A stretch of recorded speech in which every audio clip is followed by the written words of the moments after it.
보시면 될 것 같습니다.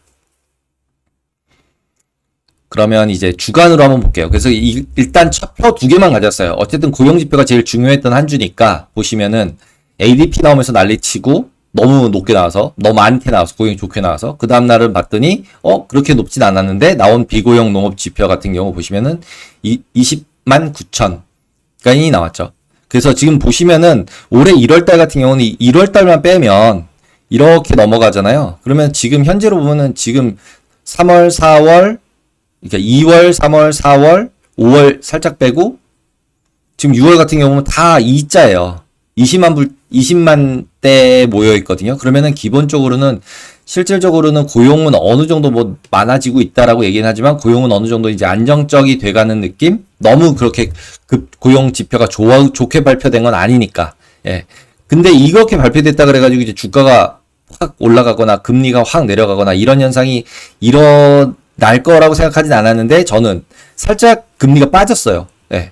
그러면서 장단기 금리가 확 바뀌었어요. 그래서 이게 무슨 일일까 한번 이제 생각을 해보려고 하고요. 그 다음에 임금 상승률 같은 경우는 똑같죠. 0.4. 근데 이거 곱하기 12 하면 4.8이에요. 근데 임금 4.8%로 계속 늘어나는 거는 좀 부담스럽죠. 그래서 여러 가지 좀 고용 지표만 보면 좀 섞인 한 주였다라고 보시면 될 것 같아요. 그래서 지난주 같은 경우는 이제 수요일 날이에요. 이제 월요일 날은 월요일 날 반장하고 화요일 날 쉬고 수요일 날 장인데 이게 이제 월요일 반장이죠, 여기가. 그리고 여기서 같은 경우는 지금 이게 수요일이고요. 수요일 날 보시면은 러셀이 쭉 내려가고요. 밑으로 비트코인 내려가고 그다음 빅스는 좀 올라가고 그다음에 제일 많이 빠진 게 비트코인이에요. 이거. 그다음에 지금 이건 원데이 빅스 쭉 빠진 거고요. 그리고 지금 여기서 보시면 금리가 약간 올라가다가 쭉 내려왔어요. 그쵸? 지금 2년짜리 같은 경우에. 그럼 이것 같은 경우는 실질적으로 미국 지표보다는 중국에서 차이신 서비스 PMI 나오면서 중국이 결국 경기 나빠지는 거 아니야? 53.9면 50 이상이긴 한데 기존에 56대에서 53대로 떨어진 거라서 기본적으로 중국의 경기 성장 하락될 것 같아. 그리고 이거 문제되면은 중소형 주들도 문제되지 않을까? 진짜 침체되는 거 아닐까라는 얘기들이 돌면서 러셀이 제일 많이 빠졌죠. 침체 얘기가 나오면 러셀이 가장 불안하게 움직인다라는 건 이제 확실한 거죠. 그리고 이제 목요일 날 ADP가 나오는데 이제 너무 잘 나온 거죠. 49만 7천 개 증가로 나왔으니까. 이게 뭐 잘못된 데이터다. 뭐 이런 얘기까지 그 다음 날은 막 나왔어요. 22만 예상이었는데 49만 됐으니까. 이 중에서 실제로 레저 23만, 건설 9만. 그러니까 건설하고 레저 쪽이 계속 높게 나왔으니까 이제 호스피탈리티, 그러니까 호텔이나 이런 레저 쪽이 되게 좋았다. 서비스업 쪽이. 그 다음에 건설은 우리나라든 어디든 계속적으로 미국으로 리쇼링 하면서 공장들 짓고 있으니까 건설 쪽 계속 좋은 거 아니냐? 그 다음에 서비스 PMI도 예상보다는 좋게 나왔어요. 이게 뭐 이쪽 게 좋게 나왔으니까 레저 쪽이. 그래서 결국은 이렇게 나오면서 금리가 보시면은 이쪽에서 움직여서 내려가는 건 잽이 안 되게 확 올라버렸죠, 금리가. 예. 그러면서 주가는 왕창 빠졌죠, 이제. 이거 금리 인상 더 하는 거야. 이거 두 번은 진짜 하겠는데? 뭐 이런 식의 느낌이 확실하게 들었고 이러면서 실제로 주가 빠지고 금리 올라가기 시작하니까 비트코인도 슬슬슬 내려가고 골드도 슬슬슬 내려가고 그러면서 금리가 올라가는 거니까 달러는 강세되고 그래서 뭐 여기 리즈너블 해요. 그러면서 주가 다 내렸어요. 그래도 어느 정도는 리커버리 조금씩은 하면서 끝났죠. 차트상으로 보면. 그리고 이제 금요일날 신규 고용 발표되면서 이게 이제 어떻게 볼 거냐는 거죠. 여기서 이렇게 점프할 때 올라갈 일직선상으로 올라갔는데 여기서 고용지표 발표되고 나서는 살짝 내려가죠. 오히려 금리가 내려가면서 실제로 금요일서부터는 장단기 금리 차가 오히려 줄어들기 시작했어요. 뭐 어떤 것 때문에 줄어들었냐면 10년짜리는 그대로 있는데 오히려 2년짜리들은 내려가기 시작을 한 거죠. 근데 이거 전체로 보면은 올라갔거든요. 올라가기는 지표들 때문에 올라간 거지만 실제로 두 개를 비교해서 보면은 10년짜리가 보다 2년짜리가 더 내려갔다. 근데 저희가 지금 아까 앞에서도 봤지만 0에서 3개월짜리들을 이제 사기 시작했잖아요. 단기 쪽을.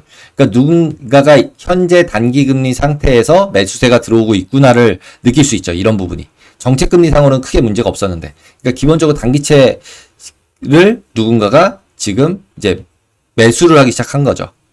네.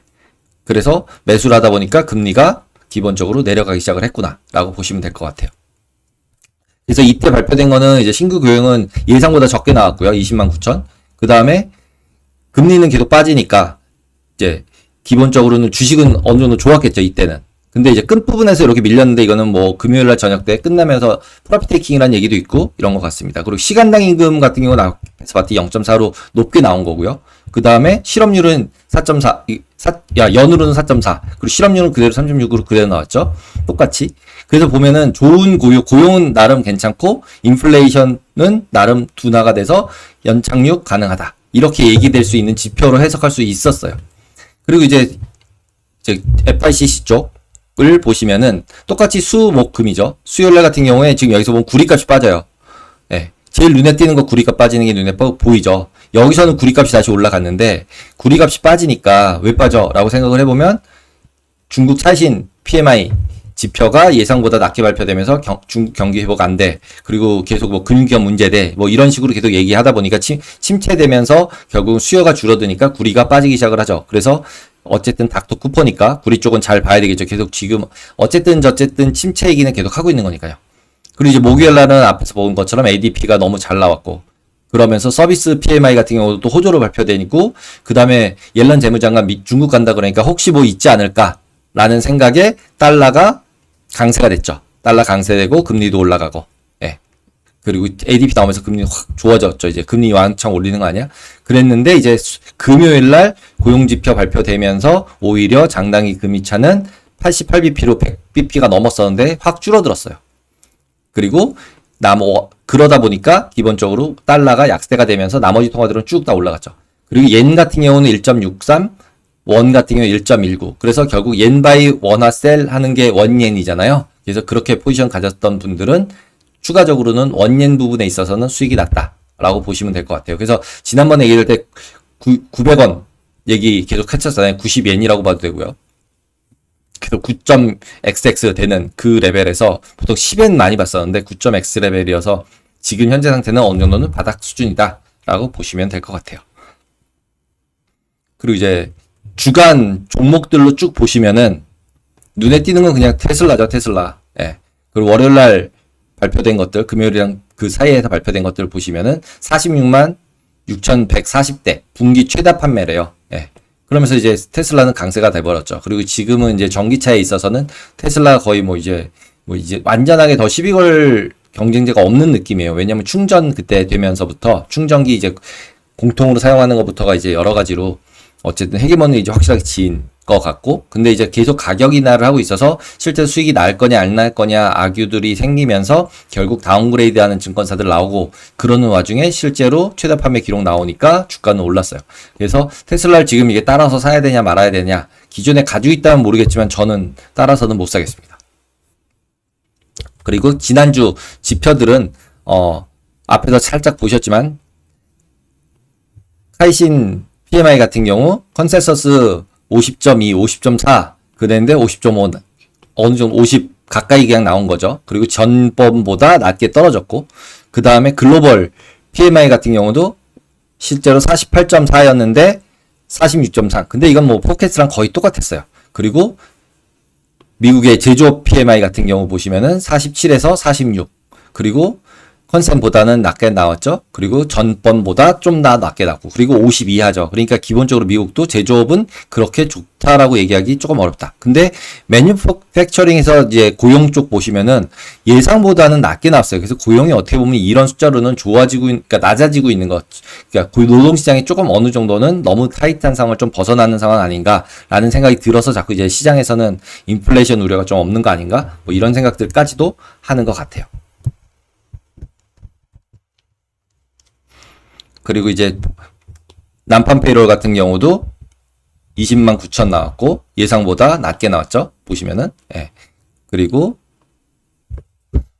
언임플로이먼트는 3.6 그대로 똑같이 나왔고, 그 다음에 노동 참여율 똑같고, 그 다음에 아워리 어닝 0.4, 0.3이었는데 0.4니까 조금 높게 나온 거죠. 그러니까 고용 인플레이션은 약간 있다라고 봐야 되는 상황이다 보니까 이게 섞이는 거죠. 예.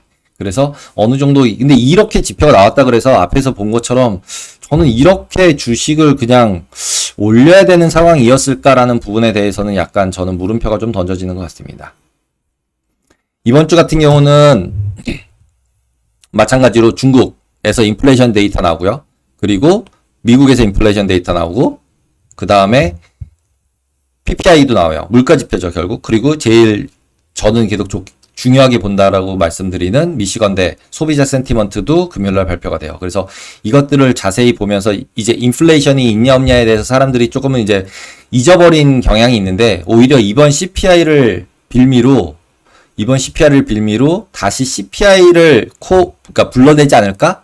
라는 느낌이 좀 있어요. 왜냐하면 다른 거 별로 얘기하기 별로 없는 것 같아요.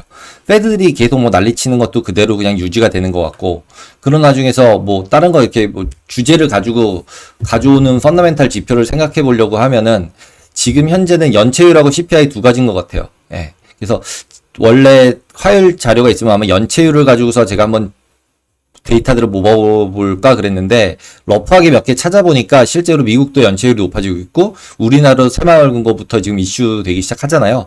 그런 것들이 전부 다 대부분은 금리가 계속 올라가면서 발생하는 문제들이잖아요. 근데 지금 현재 이 상태로 가면 금리 2번 올려야 되는 거잖아요. 그러면은 조금은 불안하죠. 예. 그렇게 보시면 될 것 같아요. 그래서 지표들은 그쪽을 살펴봐야 한다.